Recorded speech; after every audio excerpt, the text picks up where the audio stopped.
ਬਣ ਸਿੱਖੋ ਮਾੜਾ ਟਾਈਮ ਕੱਢਣਾ, ਹਾਰਡ ਵਰਕਿੰਗ ਵਾਲਾ ਰੂਟ ਨਹੀਂ ਉਹ ਛੱਡਣਾ। ਜਾਣਦਾ ਏ ਜੱਗ ਕੋਈ ਘੜੀ ਹੋਈ ਗੱਲ ਨਾ, ਅੱਖਾਂ ਬੰਦ ਕਰਕੇ ਮੁਸੀਬਤਾਂ ਦੇ ਹੱਲ ਨਾ। ਕੰਮ ਕਰੋ ਸੋਚਾਂ ਛੱਡੋ ਆਸ ਰੱਖੋ ਪ੍ਰੋਵਾਈਡਰ ਤੇ, ਰੋਟੀ ਉਹ ਵੀ ਖਾਂਦਾ ਜਿਹੜਾ ਪਿਆ ਏ ਡਿਵਾਈਡਰ ਤੇ। ਹੌਲੀ ਹੌਲੀ ਹਾਸਲ ਮੁਕਾਮ ਹੁੰਦਾ ਆ, ਹੌਲੀ ਹੌਲੀ ਮਿਹਨਤਾਂ ਨਾਲ ਨਾਮ ਹੁੰਦਾ ਆ।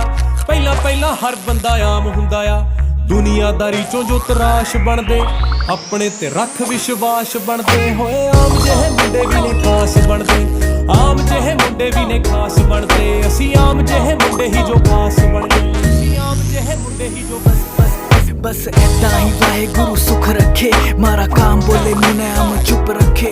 वही यार सारे बैठे जी वैगन में, जो साथ मेरे घूमे थे स्कूटर ते। बस ऐदा ही वाहेगुरु सुख रखे, बस ऐदा ही वाहेगुरु